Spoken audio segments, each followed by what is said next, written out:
Les decía, en orden de extensión, es decir, la parte más extensa de un texto o una redacción, la lleva el desarrollo. ¿Por qué? Porque la introducción o la apertura, como lo vimos en la clase pasada, va a darnos solamente un previo, válganme la expresión coloquial, una embarrada de lo que vamos a hablar en el texto, ¿sí? Puede ser a través de una especie de índice, como lo planteamos, o simplemente con ideas conceptuales generales de lo que yo voy a hablar en mi texto. Bien, entonces, esa es la parte no tan extensa, pero no por eso menos importante, ¿sí? Si no hubiera una introducción, pues comenzaremos a leer sin ningún sentido y tampoco. La idea de la apertura también es atrapar al lector. Cuando yo comienzo a leer, me tiene que interesar lo que yo voy a leer. Por lo tanto, es por eso que es importante citar de lo que voy a hablar, para que yo, lector, lo comience a ver y de alguna forma me llame la atención el tema, ¿sí?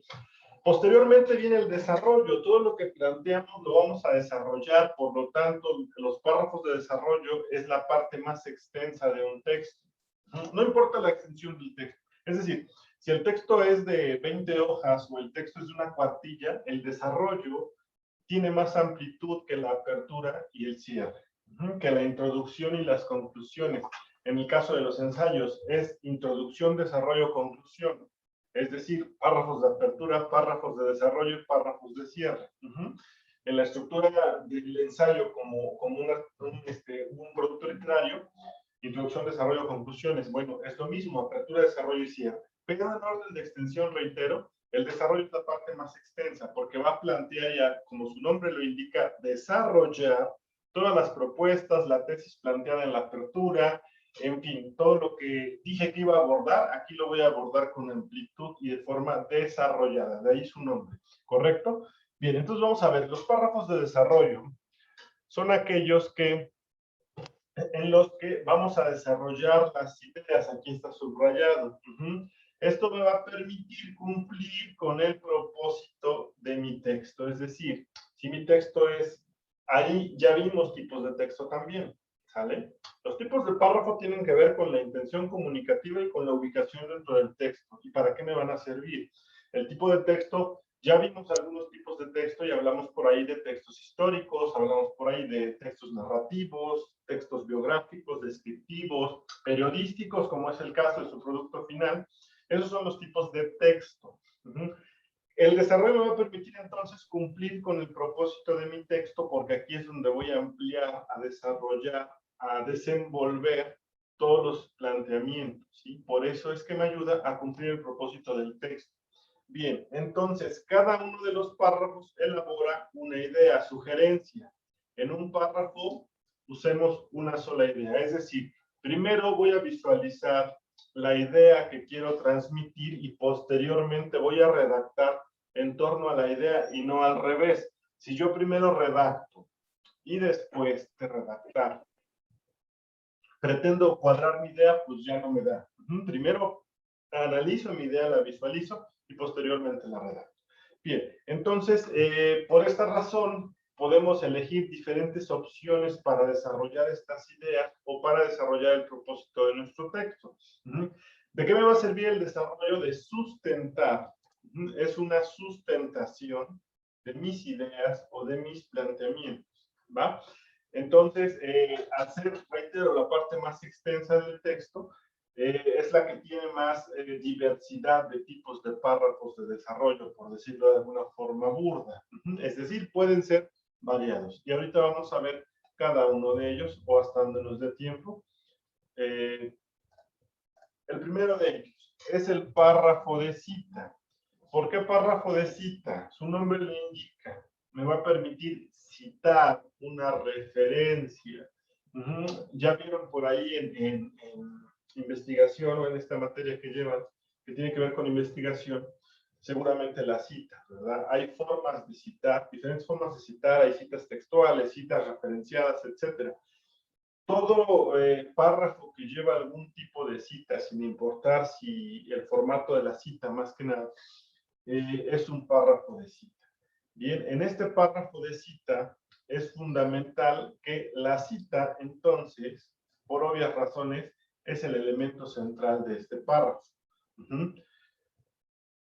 Sugerencia, las citas deben ser introducidas correctamente. Si vas a citar, hazlo bien.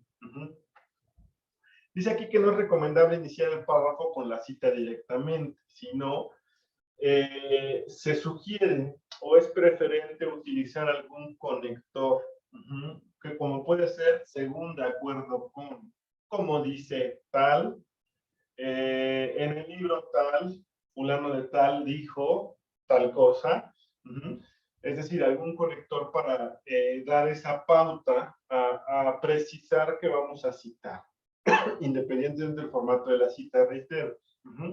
Ahora, la sola cita no constituye un párrafo y eso es importante. En un párrafo de cita hay una cita, no quiere decir que la cita ya es mi párrafo, punto y aparte a lo que sigue. Esto no funciona así, ¿ok? Bien, entonces también este párrafo debe tener un punto de vista personal o una explicación de la cita, es decir, yo estoy citando a un autor por alguna razón, no solamente por rellenar páginas, ¿verdad? Entonces, esa razón por la cual yo cité a un autor debe ser explicada dentro de este párrafo. ¿Por qué? Porque es necesario aclarar la pertinencia de lo citado. Es decir, ¿para qué estoy citando esto y qué tiene que ver conmigo? Puedo estar de acuerdo o no, ¿sale? Puedo citarlo y decir, difiero por esto. O puedo citarlo y decir, concuerdo en esto. Pero debe haber una explicación de esta cita, ¿sale?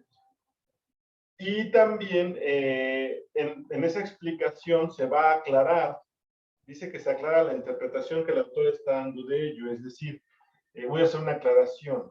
¿Qué es lo que está transmitiendo para mí y qué es lo que tiene que ver con lo que yo quiero expresar? Esos dos elementos. Para mí, ¿qué implica esa cita? ¿Qué es lo que quiere decir esa cita? Y también, ¿qué es lo que tiene que ver con mi tema del que estoy hablando? Bien, eso es un párrafo de cita. Ejemplo de un párrafo de cita. Dice, pero no solo el poder político y religioso sirvió al proceso de colonización europeo. También las múltiples estrategias a nivel científico se presentan como factores contundentes para la consolidación del imperialismo colonial en el territorio americano. Idea central del párrafo. Es de la esencia de mi párrafo, de lo que voy a hablar. Es el previo y todavía no voy a la cita. Estoy con un previo. Obviamente este párrafo es extenso. Puede ser un párrafo más breve, pero que tenga los elementos. Bien, un ejemplo claro y sencillo de este es el polémico descubrimiento de la quinta durante el siglo XVIII. Esta planta americana, con gran relevancia medicinal, figura en los libros como un hallazgo a mano de los exploradores y expedicionarios europeos, a pesar de que distintas evidencias históricas prueban que esta ya era conocida y usada por distintas poblaciones indígenas. Más allá de un espíritu investigativo y científico, las expediciones botánicas que los colonizadores realizaron tenían un propósito comercial: adquirir plantas y químicos con grandes facultades farmacéuticas para exportar y vender a grandes precios al viejo mundo. Según Mauricio Nieto, primero, planteamos una idea central. ¿De qué voy a hablar? De un tema de colonización europeo.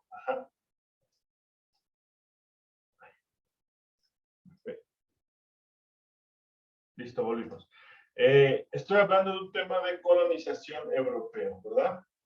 Y hablamos de América, hablamos de aspecto político y religioso, hablamos de América. Bien, estoy planteando una idea central. Después voy a presentar la idea que se busca sustentar con la cita.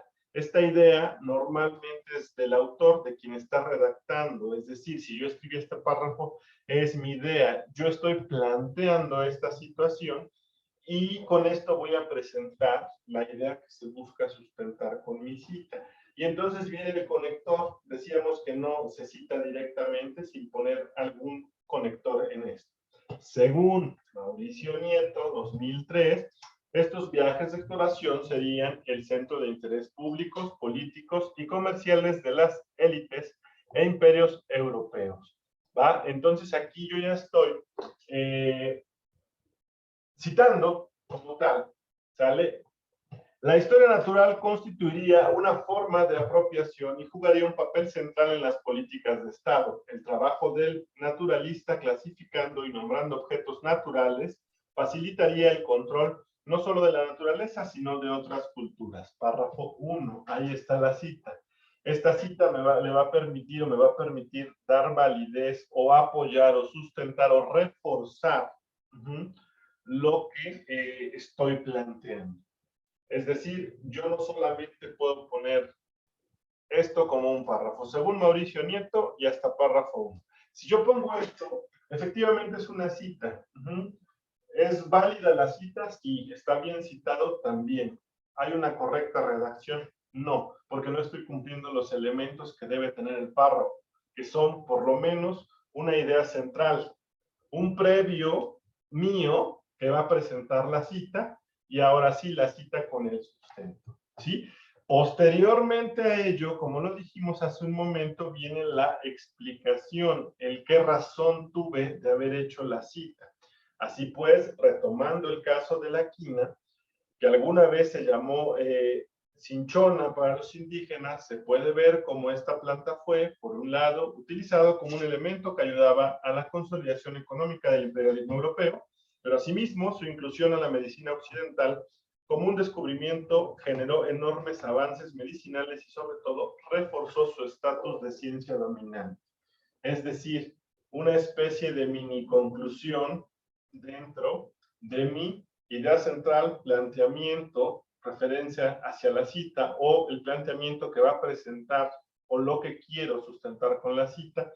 Posteriormente viene la cita y al final viene una explicación del por qué la cita, lo que pudiéramos ver como una especie de mini conclusión. Bien, esto sería entonces un párrafo de cita. Dentro de los párrafos de desarrollo, además de la cita, también tenemos el párrafo comparativo. ¿Para qué me sirve el párrafo comparativo? Bueno, como su nombre lo indica, me va a permitir comparar. Y lo vimos también en la unidad anterior, aquí en habilidades de lectoescritura. ¿Qué significa comparar? Más allá de que es un proceso mental que realizamos, ¿qué me va a permitir comparar? Encontrar similitudes y diferencias. Eso es una comparación. Entonces, los párrafos comparativos se utilizan para presentar similitudes o desigualdades entre objetos, entre ideas, entre personas, entre temas o entre casos. Es importante porque en una redacción formal yo puedo comparar no solamente objetos, también puedo comparar la idea de un autor con la de otro. También puedo comparar la idea de un autor con la mía. También puedo comparar una idea con un hecho para decir que son similares o desiguales. Puedo comparar también personas, no solamente ideas. Puedo comparar un tema con otro o casos prácticos. Dice, idealmente para dar claridad deben presentarse categorías o criterios, desde los cuales se realiza la comparación para decir ordenadamente aquello que se quiere consultar. Es decir, yo no puedo decir, Juan y Pedro son igualitos, pero ¿en qué criterios te basas? ¿O bajo qué criterios vas a hacer la comparación? ¿Cantan igualito? ¿Hablan igualito? ¿Visten igualito? ¿Sí? Entonces, eso ya es jerarquización y también lo vimos en la unidad anterior. Es decir, yo voy a comparar desde un aspecto específico, desde un criterio específico. Bien, en ocasiones el párrafo comparativo busca fortalecer el punto de vista del autor a través de un contraste que evidencia la superioridad de la postura propia frente a otras consideraciones. Es decir, ¿para qué me va a permitir comparar un punto con otro? Porque esto me va a fortalecer. Es decir, si yo digo los árboles, la copa de los árboles es verde, entonces yo voy a comparar tal vez una explicación científica sobre los árboles de determinado autor para fortalecer que los árboles, o la copa de los árboles es verde. Ese es mi punto, ¿no? Pero ¿qué pasa si yo digo la copa de los árboles es color rosa? si yo pongo un punto de vista de un científico que estudió a los árboles, me va a servir el punto comparativo, no porque va a contradecir lo que yo estoy diciendo. Por lo tanto, lejos de fortalecer, que es la finalidad, mi punto de vista, voy a debilitarlo y entonces no suma. ¿Qué puedo hacer? Tal vez un punto de vista filosófico de la vida en el que hable de que las cosas tienen que ver con perspectiva y de acuerdo a cada quien, no sé, algo así se me ocurre. Entonces, tal vez yo estoy hablando de que las copas de los árboles son color rosa desde un punto de vista metafórico y yo lo puedo fortalecer con una metáfora o con un aspecto o un punto de vista metafórico de otro autor. ¿Sí me explico? Pero la finalidad de comparar algo es fortalecer el punto de vista del autor. Bien, aquí tenemos un párrafo comparativo. Dice, factores como el estatus socioeconómico y el nivel presupuestal pueden ser elementos determinantes para el ambiente de aprendizaje que se genera en una institución educativa. En colegios privados, por ejemplo, el trabajo individual tiende a ser más recurrente que en los colegios públicos, dada la cantidad y la calidad de recursos y herramientas con las que cuentan los primeros por encima de los segundos. Es usual que los alumnos realicen tanto el proceso como el producto de su aprendizaje, aprovechando la disponibilidad de herramientas como el computador e Internet. Dicho en otras palabras, estos realizan los trabajos y las tareas asignadas por su propia cuenta, de modo que el docente se limita al trabajo presencial de asignar las pautas e instrucciones, así como se limita al trabajo a vigilar y controlar los comportamientos de los alumnos en clase. Ojo, aquí estoy planteando el primer elemento de comparación. ¿De qué estoy hablando? Primero, voy a dar una introducción sobre lo que voy a comparar y bajo qué elementos lo voy a comparar. Es decir, estoy dando los criterios de comparación. Aquí está. ¿De qué voy a hablar? Voy a hablar de la escuela pública y de la escuela particular. Ajá, aquí está. Pero estoy dando un criterio de comparación. La cuestión socioeconómica. Los colegios privados tienen más recursos que los colegios públicos. Ese es mi punto. Y por lo tanto, así introduzco los criterios a comparar entre escuelas privadas y públicas, el estatus socioeconómico. Doy mi primer elemento. Primer elemento a comparar. Estoy hablando de los colegios públicos. Posteriormente, voy a tener un conector lógico comparativo. ¿Sale? Contrariamente, las instituciones educativas públicas se caracterizan por un ambiente de aprendizaje que trabaja en un grupo por necesidad. Entonces, aquí voy a hablar de las instituciones educativas públicas, voy a hablar de necesidades, tomando en cuenta que el aspecto socioeconómico es el punto, el criterio de la comparación. ¿Sale? Contrariamente, solamente es un conector. Ello como consecuencia de la falta de recursos, nuevamente, aspecto socioeconómico, y de computadoras que limitan la posibilidad de autosuficiencia del alumno y hacen que el desarrollo de la clase dependa de un trabajo más intenso por parte del docente. ¿Sale? De hecho, la poca viabilidad de recursos suele establecer dinámicas restringidas en las que el profesor dicta y el alumno copia, es decir, distintas metodologías en materia de aprendizaje con otros resultados. ¿Sale? Entonces, aquí hablábamos de que los alumnos realizan el proceso del producto de su aprendizaje aprovechando la disponibilidad de herramientas, es decir, en los colegios privados hay más acceso a las computadoras, hay más acceso a herramientas. ¿Por qué? Porque hay más recursos. ¿Sale? ¿Dónde doy la pauta? Primero, introducción. ¿Qué voy a comparar? Cuestión socioeconómica. ¿De qué? De colegios públicos y de colegios privados. Aquí está en mi introducción. Primer elemento, voy a hablar de los colegios privados. Perdón. En los colegios privados, por ejemplo, el trabajo individual, y entonces ya desarrollo mi idea sobre los colegios privados sin perder de vista el aspecto o el enfoque socioeconómico. Posteriormente voy a dar mi conector comparativo, que es contrariamente. Ahora voy a hablar de instituciones educativas públicas, y entonces voy a desarrollar mi idea. Falta de recursos, computadoras, limitan, etcétera, etcétera. ¿Sí quedó claro?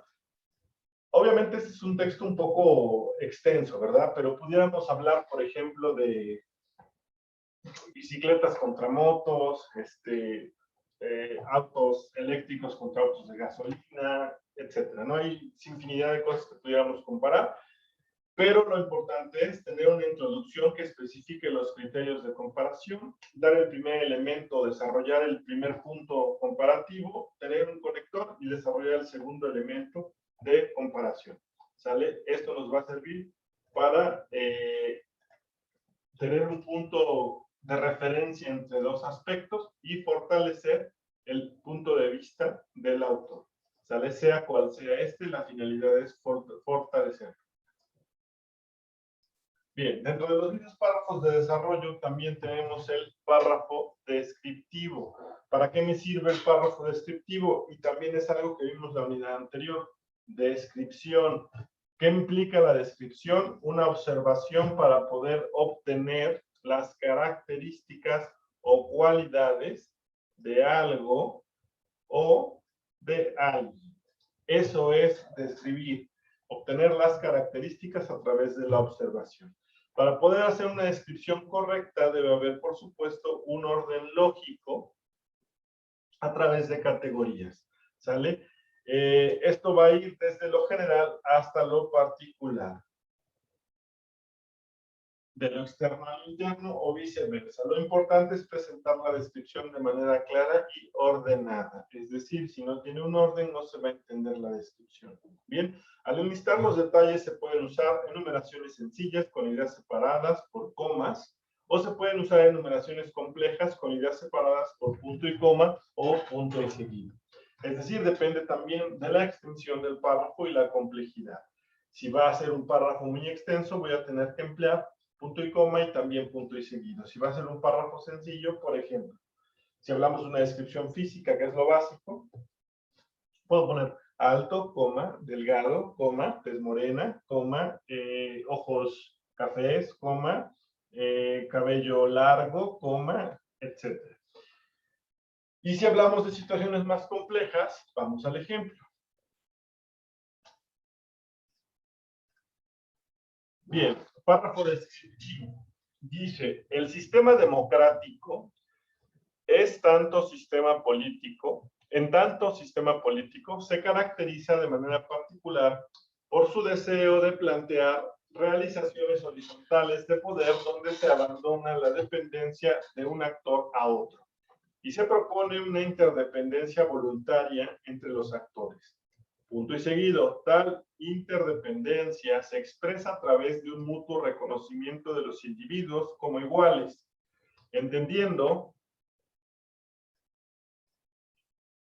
nos sacó, pero ya volvimos.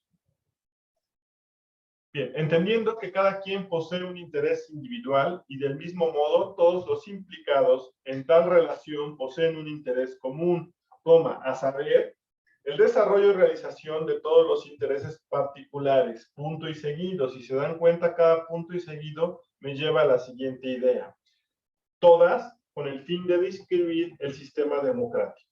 Bien, en consecuencia, a fin de evitar un choque o batalla entre prioridades, el sistema democrático se distingue por la búsqueda de dicha voluntad comunitaria y por su constante tarea de generar unos mínimos acuerdos o parámetros dentro de los que el individuo puede lograr sus intereses. Punto y seguido, siguiente idea. La interdependencia se demuestra cuando la aprobación entre los individuos es necesaria para establecer dichos mínimos y hacer de la persecución individual de que cada quien pretende una situación menos conflictiva y tormentosa, más sencilla y armoniosa.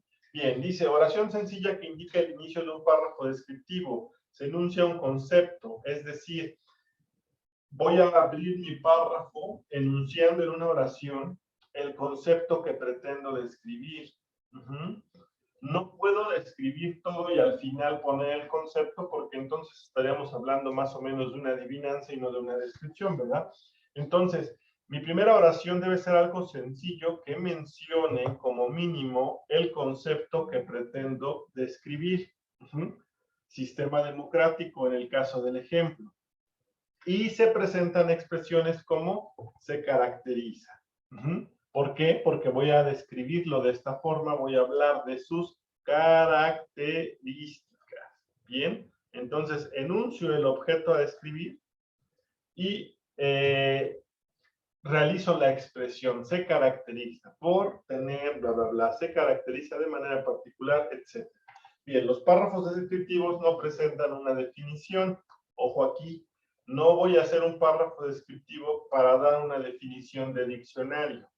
Para eso no me sirve un párrafo descriptivo, sino se trata de exponer los elementos puntuales, es decir, volvemos al punto esencial, características a través de la observación. Yo ya observé y recuerden que eso no es solamente con los ojos, ya observé a través de mis sentidos, percibí la información, tengo los detalles del objeto de descripción y entonces ya puedo enunciar sus características, exponer elementos puntuales. De eso se trata y no de dar una definición. ¿Ok?